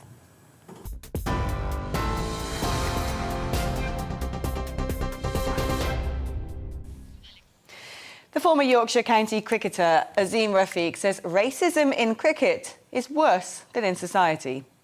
He's appeared before MPs today to discuss allegations of institutional racism at the Yorkshire County Cricket Club. An investigation by Yorkshire concluded Mr Rafiq was a victim of racial harassment and bullying, but nobody was disciplined. Mr Rafiq told the Digital Culture, Media and Sports Select Committee that abuse in the club went unchecked.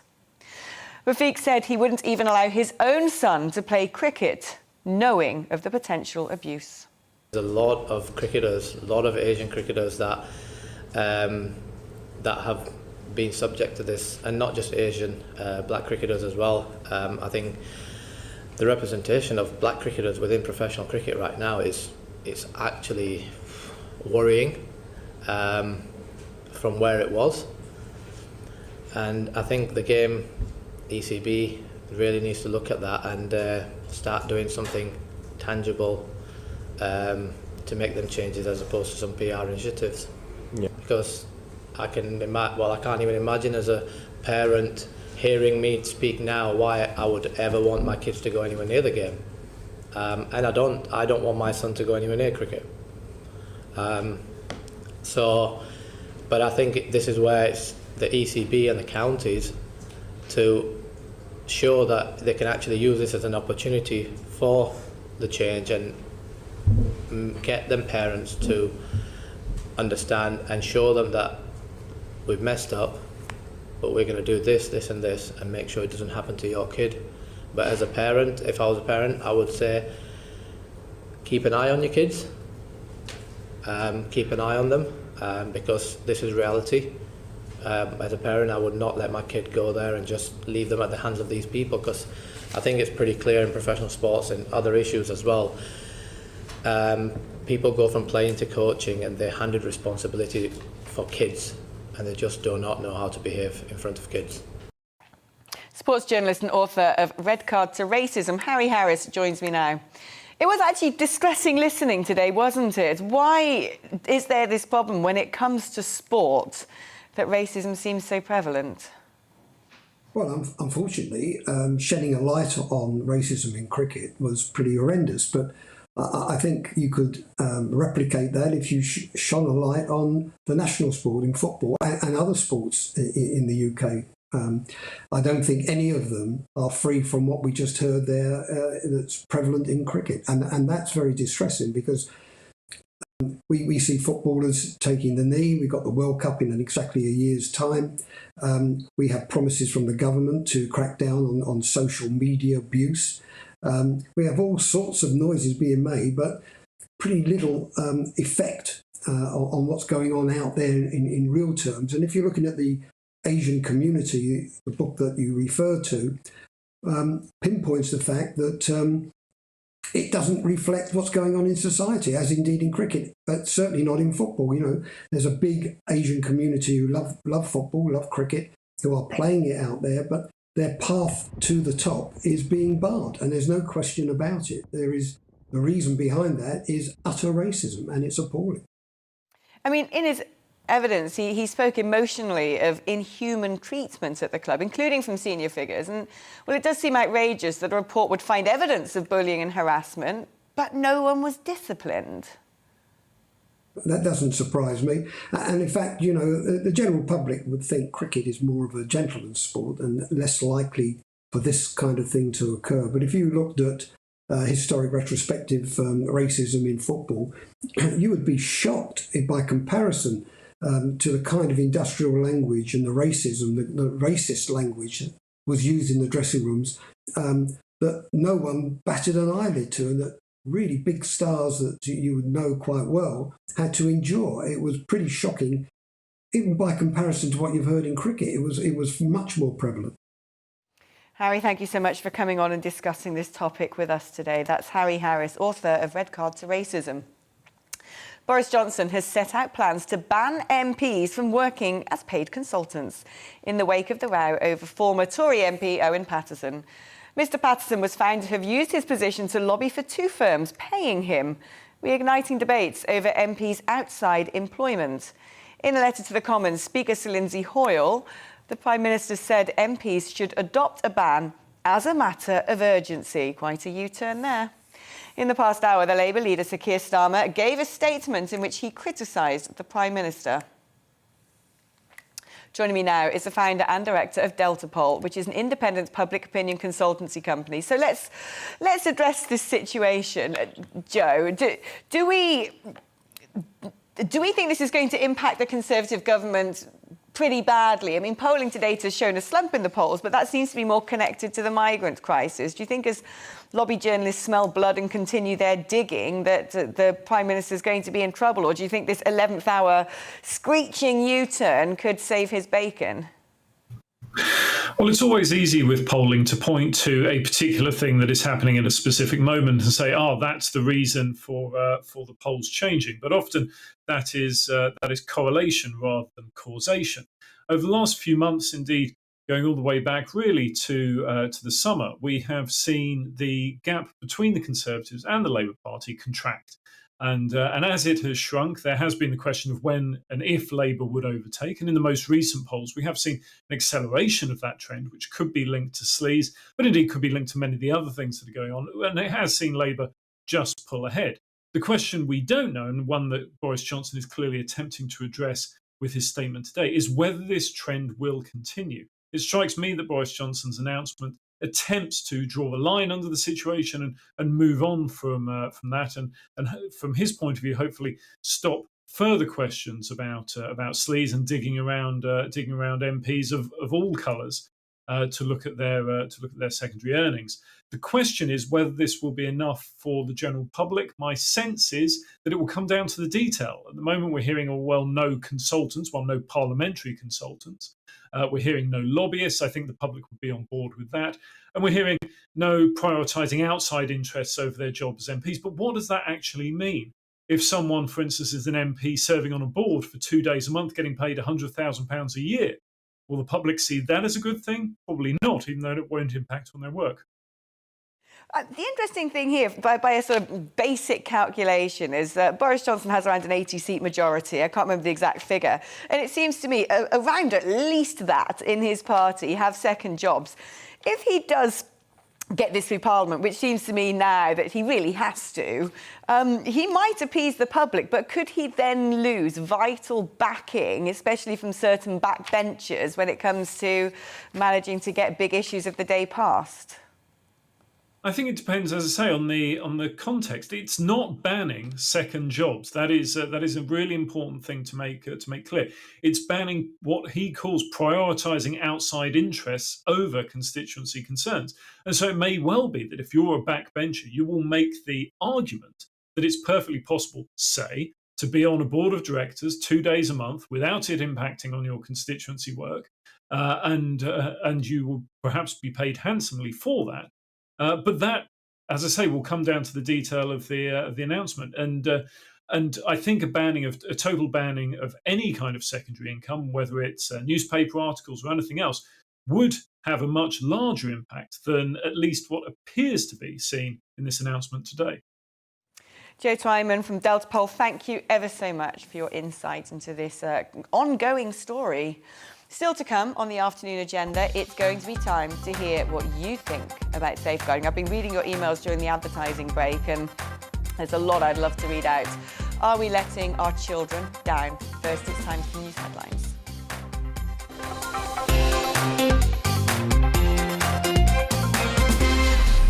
You're watching GB News live across the UK and the world on our digital stream. GB News is Britain's news channel. We are the UK's home of discussion and debate from all perspectives. We are here for you. Don't forget to join our YouTube community by clicking on that subscribe button. And if you want the GB News app, you can click and catch up on programmes anytime. We love to hear from you, so email us. gbviews@gbnews.uk. Thanks for being part of the GB News family. My name is Andrew Doyle. Join me every Sunday evening at 7 p.m. for Free Speech Nation. This is a show where we address current affairs and news stories of the week with the help of two wonderful comedian panellists. I brought in comics because I want to give it a lighter edge, and also they work for less. See you there.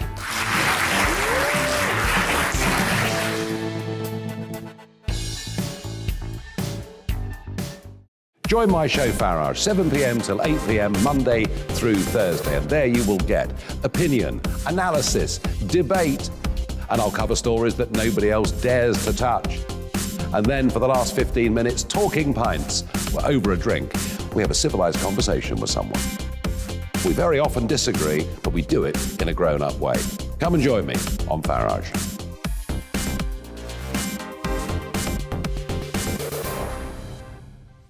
I'm Colin Brazier.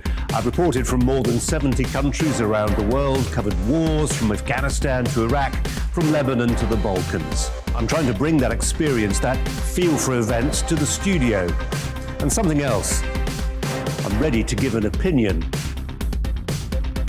Today's stories with a spark. Brazier from 8 p.m. weekdays on GB News.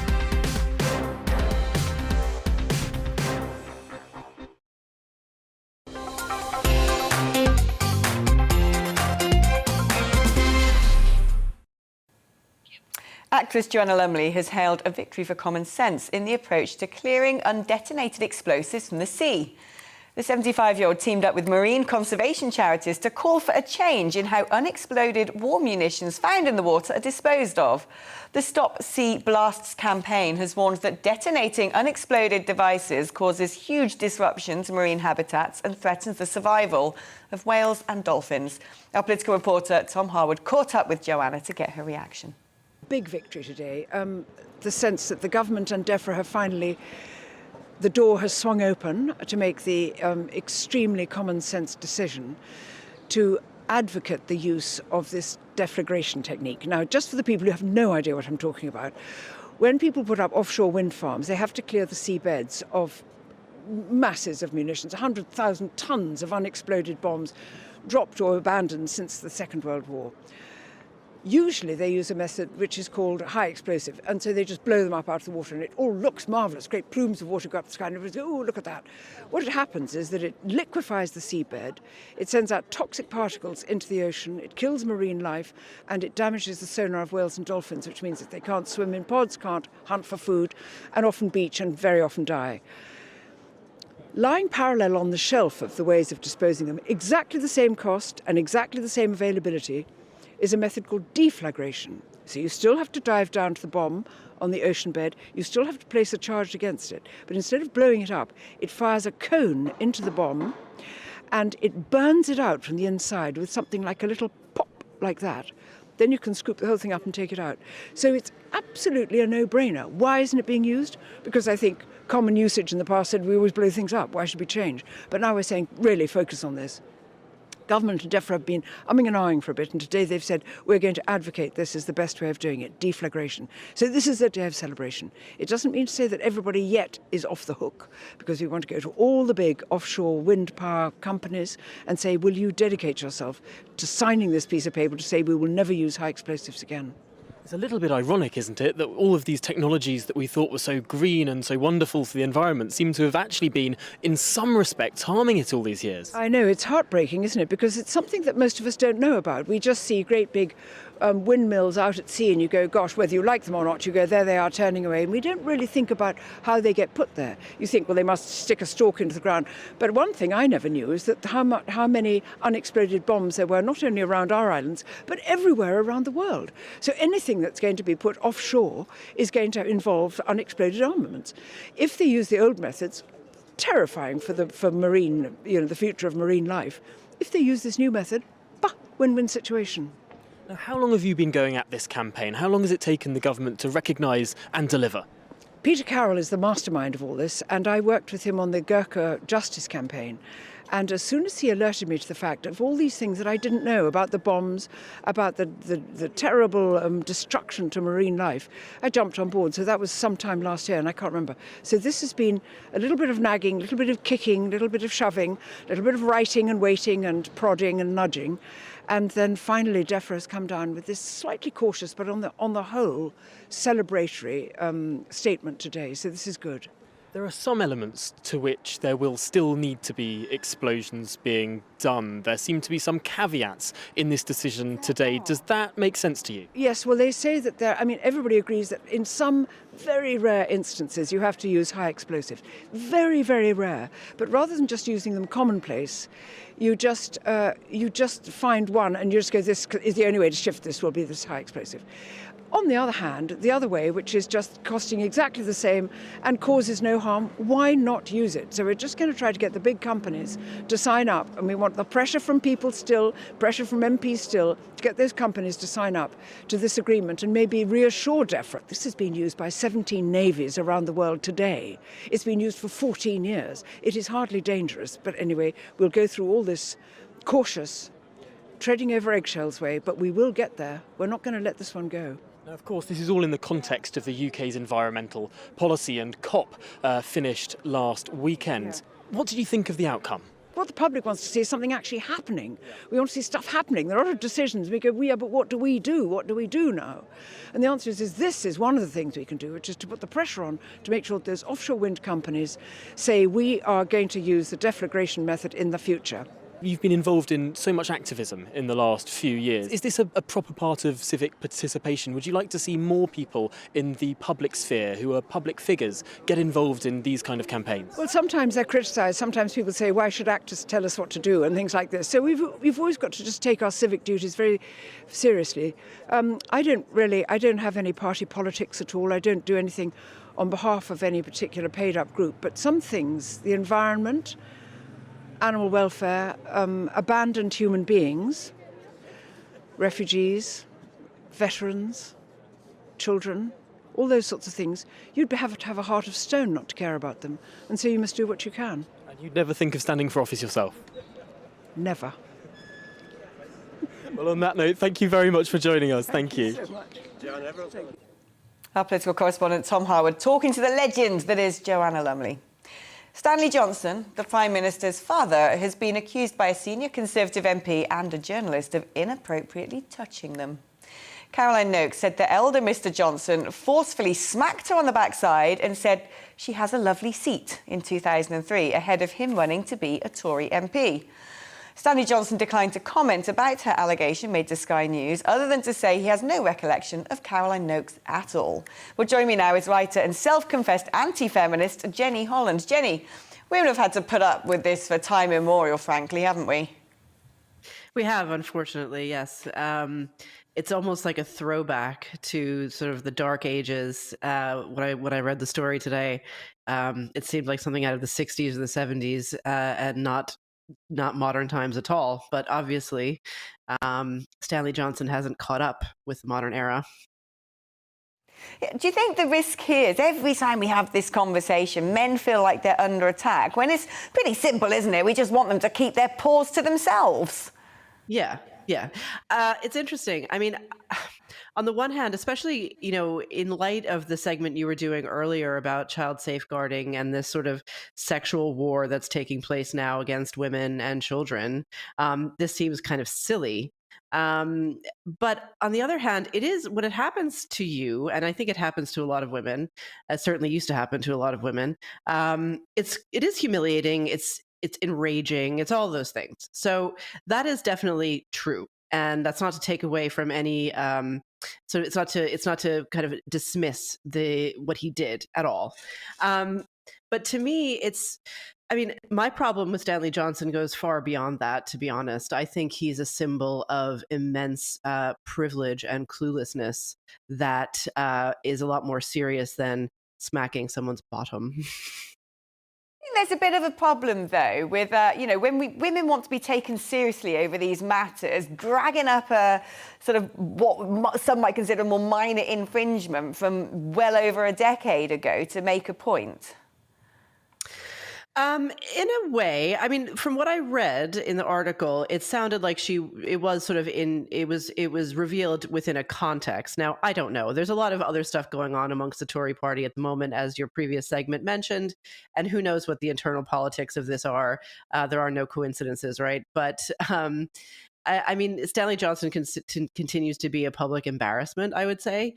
And it's something of a distraction even. I mean, I think that his stance on other issues is a lot more odd and alarming even. I think he is breathtakingly hypocritical.